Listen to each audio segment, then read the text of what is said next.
What's up, everybody?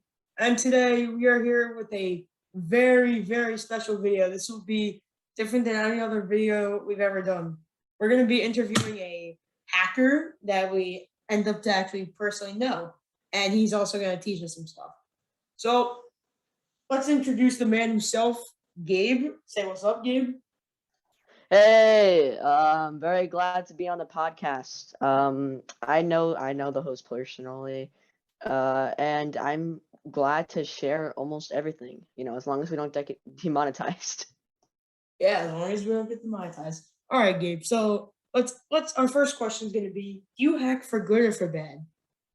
All right, well, I used to hack for bad, but now I hack for good. I actually do something called ethical hacking, which is where you defend yourself from other hackers.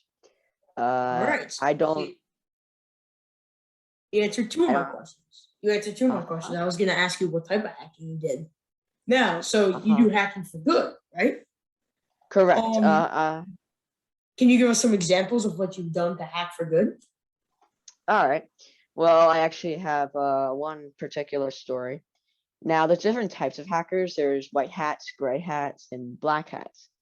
So I ended up getting into a little fight with one hacker, and this guy was much more experienced than me, and he attempted to boot me offline and cut off my internet. The good thing was my VPN was on, and I actually did a reverse attack on him. So I took every single thing he sent towards me, and I reversed it right back towards him. And I ended up getting past the server for his VPN and completely booting him offline for a day. Okay, that's not as serious. So now we're. This is actually kind of a personal question. If you we have a lot of time here, and we're happy that you're on with us. So, if it's not too personal, we'd like to ask. So you said you used to hack for bad, correct? Correct. Okay. So when you used to hack for bad, can you give us a crazy one of the craziest stories? Maybe a couple crazy stories that happened. Yes. All All right. right. So I used to hack for bad. I used to do many bad but not illegal things. Okay, don't worry.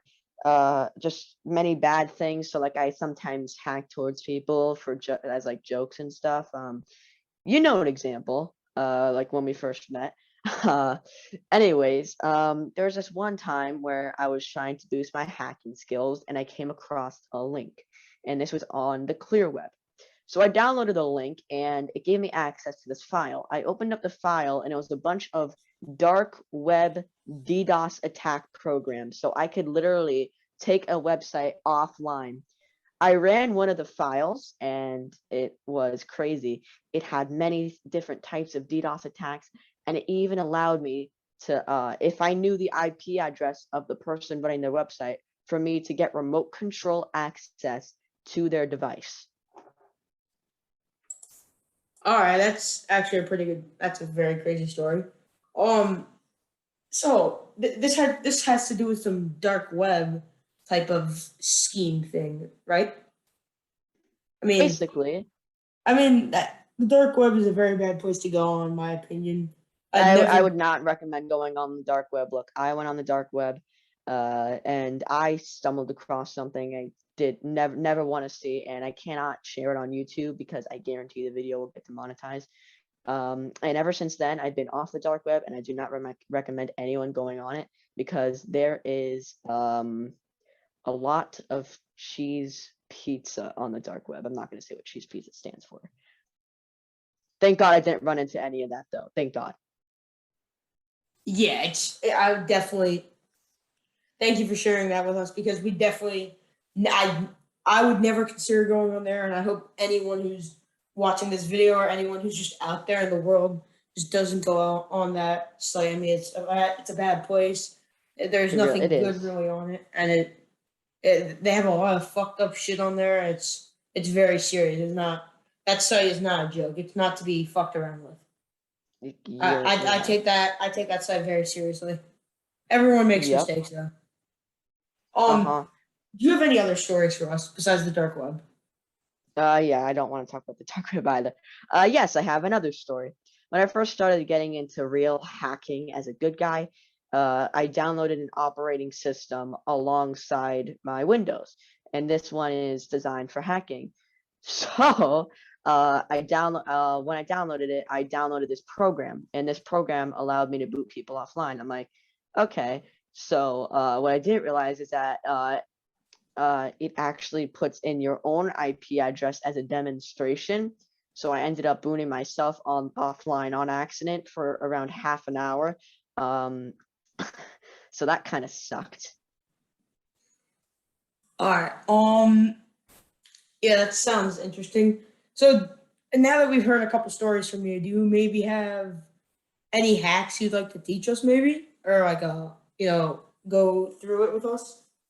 Yeah, I'd love to. I mean, I've never actually got to teach anyone any of my tricks before, but there are a few things that you can end up doing. So I'm going to teach you guys something, or well, I'm going to teach the host here how to capture a flag, and that is going to be it's going to be crazy. It's going to be an easy version of hacking that anyone can do, but it's just basically going to be how to capture a flag. So I'm just going to pull up a website here, and while I do that, I'm going to share my screen, and I'm going to show you guys some things that that we can that I can show you. By the way, you disabled screen sharing. I did. Yeah. How do I undisable it? You can just give me like co-host. That should work. Oh, you're saying promote you? Yeah. Okay. Here, your host now. Okay. Okay. If I were to share my screen here, and I'm just gonna go ahead and share it. Here. You'll see here. It actually has. I have some flags here, and now all this may seem really, really hard to do, like cryptography. That is not something that's easy to do. But here you can see we have something called obedient cat. All right. And this flag here is actually really simple. Anyone can do this. You're going to download the text file for the flag. And it may take a little bit to load because I do have my VPN connected. And if I were to open up this flag file here, and if I were to open it up in Notepad, you'll see there's this code here. If I were to copy this code here, so I'm just going to copy it and then paste it in here and then click submit flag. It says I solved the challenge correctly again, but if you did it for the first time, it would actually give you points. And that right there is hacking, because we looked into a file and we saw the code. Now that's like the bare minimum of hacking. Obviously, it gets much more difficult. Like sometimes you'd even have to decode messages just to get the flag. And sometimes you'd even have to go through a process where you have to code yourself to find out the flag. But yeah, so that's the easiest way to hack. And I can tell you guys a website to teach you guys how to hack, and I can also refer to my YouTube channel where I have some demonstrations of me hacking. I can do all of that. But there's this one story that I would really like to tell you guys. So just so you know what you're getting into. And if you're okay with me telling it, don't worry, it's nothing that will get you demonetized. But if you're okay with me telling it, then I'd like to know. I'm perfectly okay with you telling me. I have no problem. All right, so don't worry, it's not going to get you demonetized or anything. So when I first got into and being an ethical hacker, I was doing all these things, and I participated in a hacking challenge. The hacking challenge was being ran by an anonymous person, and this is already kind of a red flag, I guess. But people usually keep themselves anonymous when they're hackers. They were what you call a black hat hacker. These type of people are the malicious hackers. They're the people who go on the dark web and stuff like that, and they go to the bad places, the dark web, the bad places, and they do many bad things. So and I'm a white hat, which is a good guy hacker. This guy was a black hat hacker.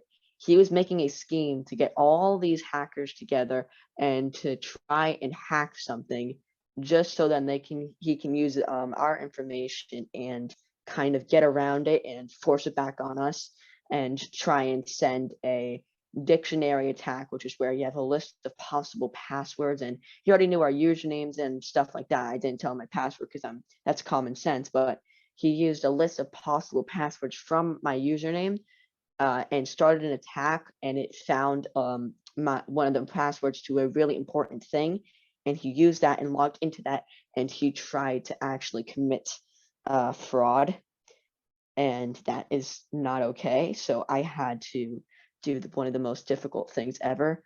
I had to try and defend myself from someone who had much more experience than me. It was really difficult, but the good thing is, I had a VPN connected, so my IP address, there was a wall separating him from getting into my IP address, and that wall was my VPN. So just because I had a VPN on, he couldn't find out my IP address and get more further information about me. And yeah, so what I ended up doing is I ended up doing an attack back on his website and DDoSing his website and booting it offline and then changing my cookies, which basically, you know, controls your browser data, and changing my account. And then something really bad happened. I got home from school, I checked my phone, and I saw that my Discord account had been compromised by someone. And this all kind of goes right back to him because he had my information, and I guess he saw that my most used or most visited website was Discord, and I think he's the one who actually hacked into my Discord account, and that is exactly why I have an alternative account that has two-step verification and a very complex password that no one can guess. And yeah, so that's like a crazy story, and yeah. All right, thank you, Gabe, for your time. Anything else you'd like to share with us? Nothing really, but again, I'm just gonna say that my YouTube channel is Coding Champion, and I do a lot of hacking competitions and demonstrations on it, and that there's a very high possibility that I will teach the host and literally teach the host, and like when I say literally, I mean literally teach the host something, like, and he'll do it on his computer himself. But yeah, so that's really all I wanted to say, and I'm really glad that you invited me on here, and I'm really glad that I could talk about this type of stuff. And yeah, so I really hope I can come back on the podcast one of these days and talk about it a little bit more. And that's all I have to say. All right, thank you, Gabe, for filming with us. That'll wrap up this episode. Remember, this might be one of the only videos that we do related to this topic. If this does really well, we'll do it again, but we have to let the internet do its thing. Thank you guys for watching, and see you next time. Bye.